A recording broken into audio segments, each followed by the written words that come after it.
देखने वाले सभी दोस्तों को मेरा नमस्कार, आदाब और सत श्री अकाल। आज के वीडियो में हम चर्चा करने वाले हैं अमेरिका में रहने वाली एक सोमालियन मूल की महिला इल्हान उमर की, जो कि एक अमेरिकन कांग्रेस वुमन है और अमेरिका में फार लेफ्ट की राजनीति करती हैं। इनका नाम कुछ दिन पहले चर्चा में तब आया जब इन्होंने इमरान खान के शासनकाल में पाकिस्तान ऑक्युपाइड कश्मीर को विजिट किया था और इस्लामोफोबिया एवं भारत को लेकर बयानबाजी किया था।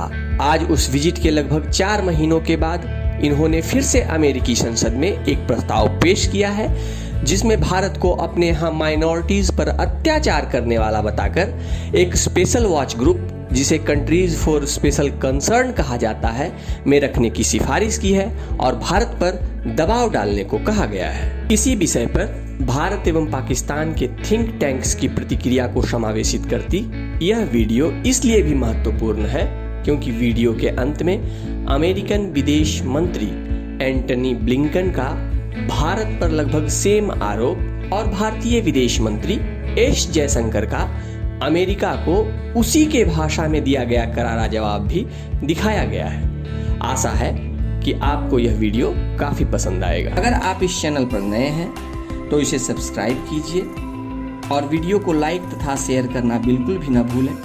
जय हिंद। सबसे पहले तो कोशिश करूंगा कि आपको बताऊं कि इल्हान उमर क्या चीज है, यहाँ पे अमेरिका में उनकी क्या स्टैंडिंग है या उनके कहने से क्या फर्क पड़ता है। यहाँ पे इल्हान उमर मिनेसोटा से कांग्रेस वुमेन इलेक्शन जीती थी, क्योंकि उस एरिया में सोमालियन बहुत ज्यादा रेफ्यूजी है, उन्हीं के वोटों से वो जीती थी।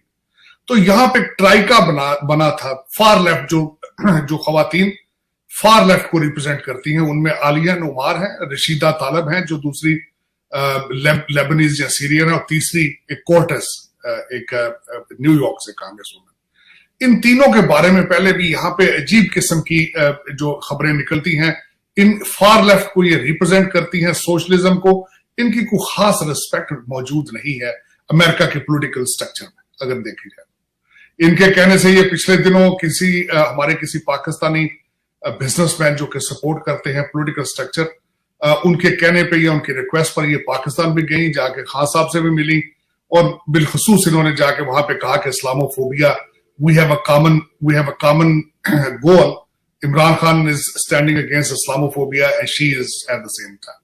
अब क्रेडिबिलिटी के हालात ये हैं कि इनके पहले बच्चे मौजूद हैं यहाँ पे अपने सोमालियन हस्बैंड से, लेकिन उसको छोड़कर इनका जो एक कैंपेन मैनेजर गोरा था, इन्होंने उसके साथ शादी कर ली और उनको इन्होंने $3 लाख जो थे वो पे किए अपनी कैंपेन में से। तो उसकी पहले ही इन्वेस्टिगेशन चल रही है। ये in short words this is what the Ilhan Omar stand for. तो उसमें आके उनका इस वक्त इंडिया को कुछ कहना ना कहना, और बिलखसूस दूसरी तरफ अगर देखा जाए तो इंडिया की लॉबी इस वक्त इंडिया की भारतीय निजाद व्हाइट हाउस में अपॉइंटमेंट्स, उनके सीईओज माइक्रोसॉफ्ट गूगल के, तो अगर देखा जाए तो उनके सामने ये आटे में नमक के बराबर भी नहीं है। It doesn't matter, it won't have any impact on the policy of US और पॉलिसी ऑफ इंडिया। तो ये एक खबर की हद तक है, इससे ज्यादा कुछ नहीं है। इल्हान उमर इतना बड़ा कद काठ नहीं रखती है अमेरिकन पॉलिटिक्स में कि उनके कहने से स्टेट डिपार्टमेंट हिल जाए या कोई पॉलिसी मैटर उस पे इम्पैक्ट आए। अजीज दोस्तों, सोमालियन ओरिजिन की American national Congress woman Ilhan Omar ने अमेरिकन कांग्रेस में रेजोल्यूशन डाला है, जिसको सपोर्ट किया है 3-4 लोगों ने। रशीदा तालिब है, ये भी एक इल्हान उमर की तरह की एक बदबूदार औरत है।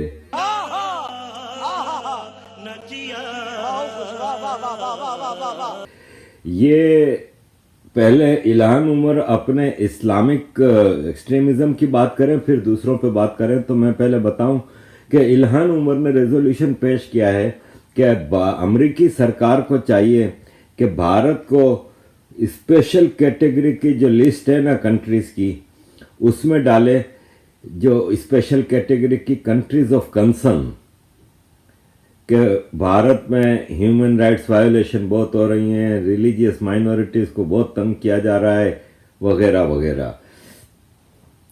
मेरा ख्याल है बाकी दुनिया को, अमेरिका को उस कंट्रीज की लिस्ट में ऊपर सबसे टॉप पे डालना चाहिए, कंट्रीज ऑफ स्पेशल कंसर्न में, क्योंकि वहां तो शरिया लॉ नाफिज हो रही है। इल्हान उमर के अपने अमेरिका में कल सुप्रीम कोर्ट ने अमेरिका की एबॉर्शन राइट्स खत्म कर दिए। Abortion right is a women right. औरतों का यह हक है, क्योंकि औरत की कोख में बच्चा पलता है, किन हालात में क्या चीजें हैं, लेट देम डिसाइड। तुम कौन होते हो इसको रोकने वाले? इधर यूरोप में इतनी आज़ादी है कि जर्मनी में अब एबॉर्शन की जो ऐड होती थी ना, एबॉर्शन कराने की, उस पर पाबंदी थी, तो वो ऐड पे से पाबंदी भी हटा दी। अब आप पब्लिसाइज कर सकते हैं कि आइए हमारे यहाँ एबॉर्शन कराइए। आप फ्रीडम ऑफ स्पीच की और सिविल लिबर्टीज की बात करते हैं पूरी दुनिया में। अपने अमेरिका का क्या हाल क्या हुआ है?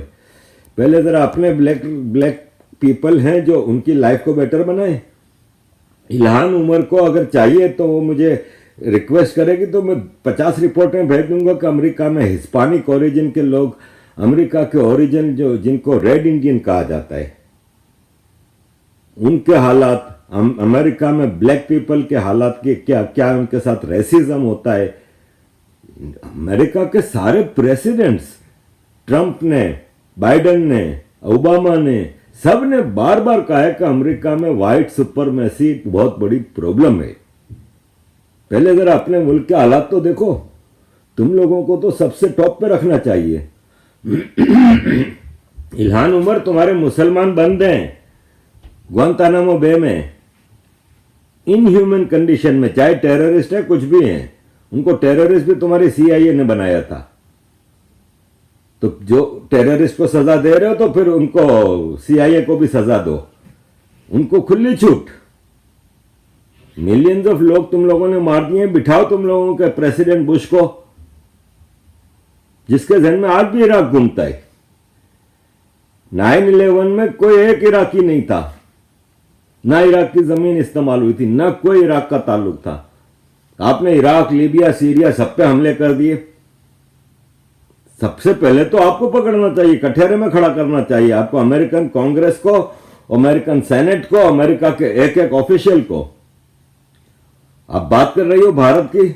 US Congress women Ilhan Omar ने जो है एक रेजोल्यूशन जो है वो सबमिट करवाई है इंडिया के लिए, और कि जाहिर है कि उसमें जैसे कि कहा गया है कि पर्टिकुलर कंसर्न कंट्री करके। तो क्या कहेंगे, आपको किस तरह लगी आपको ये स्टेटमेंट या इस तरह की चीज, इस तरह की बात करना भारत के लिए? देखिए, इल्हान उमर जो है, कांग्रेस वुमेन इल्हान उमर, वो she is a fringe element. ठीक है, ये जो लेडी हैं ये रेडिकल इस्लामिस्ट हैं, ये अलकायदा सपोर्टर हैं, ये उस किस्म के लोग हैं जो अमेरिका में रह के अपना मुल्क इन्होंने छोड़ दिया। ये जहां की भी रहने वाली हैं, पता नहीं सोमालिया की हैं, नॉर्दर्न अफ्रीका की, मुझे नहीं पता कौन से मुल्क की, I am not sure from which country she is. इन्होंने अपना मुल्क छोड़ दिया, ठीक है ना, और अपना मुल्क छोड़ने के बाद ये अमेरिका आ गए, लेकिन इनकी आइडियोलॉजी वही पुराने वाले मुल्क की रही। अमेरिका का कॉन्स्टिट्यूशन, अमेरिका के फ्रीडम्स का इस्तेमाल करके ये अटैक करते हैं। एजेंडा इनका अलकायदा वाला है। Congress women Ilhan Omar is a radical Islamist. आप उनके ट्विटर पे चले जाइए, आप उनकी स्पीचेस देख लीजिए, वो हर चीज को जस्टिफाई करती हैं। ठीक है, वो चाहती हैं कि अमेरिका अपने बॉर्डर खोल दे और सारे के सारे जितने भी मुस्लिम्स हैं ऑल ओवर द वर्ल्ड वो अमेरिका में आ जाएं। क्यों आ जाएं? हर एक मुल्क का अपनी पॉलिसी होती है, राइट? पर ये लोग हैं, अब अमेरिका का कॉन्स्टिट्यूशन अलाउ करता है, अमेरिका का जो लॉ है वो अलाउ करता है कि आप ऐसे स्टेटमेंट्स दें। तो वो स्टेटमेंट्स, जहां तक इल्हान उमर का ये कहना है कि India should be declared a country of particular concern, तो कर दे। हमने तो इल्हान उमर को कभी नहीं बोला कि मैडम हमें बहुत डर लग रहा है आपसे और आप मत करिए, कर दे। हम तो कह रहे हैं कि इल्हान उमर क्यों, इल्हान उमर तो बहुत छोटी सी चीज है, she is a Congress woman from somewhere. हम कहते हैं जो बाइडेन डिक्लेयर कर दे, फिर क्या होगा, फिर क्या होगा। देखिए, मैं आपको बात बताता हूं, लोग अक्सर ये भूल जाते हैं 130 करोड़ लोग बसते हैं भारत में, है ना। We are 1/6 of the world's population, है ना। एवरी और 1/7 of the world, every 6 or 7% in this world is an Indian. ठीक है, तो ये ठीक है, ये इल्हान उमर जैसे छोटे मोटे, ये बरसात आएगी तो मैटर टर करते हैं, तो वो भी कर रही है। अभी पाकिस्तान भी तो आई थी इल्हान उमर, इमरान खान से मिली थी, और वो पीओके गई थी, जिसको आप लोग आजाद कश्मीर बोलते हैं, वो वहां पे भी गई थी और पूरा उसको घुमाया फिराया। मुझे लगा कि पैसे वैसे वेस्ट कर दिए फालतू में, ये फालतू। देखिए उसका करना है नहीं कुछ उसका, बस ये थोड़ा सा लगता है पाकिस्तान को कि अब थोड़ा सा मीडिया में आ जाएगा और कुछ आ जाएगा। इल्हान उमर को कौन पूछ रहा है उसको, कौन पूछ रहा है उसको? She has no weight. To share a commitment to our democratic values, such as protecting human rights. We regularly engage with our Indian partners on these shared values, and to that end, we're monitoring some recent concerning developments in India, including a rise in human rights abuses by some government, police, and prison officials. Look, people are entitled to have views about us, but we are also equally entitled to have views about their views and about the interests and the lobbies and the vote banks which drive that. Whenever there is a discussion, I can tell you that we will not be reticent about speaking out. I would also, just so that I round off that point, tell you that we also have views on other people's human rights situation, including that of the United States.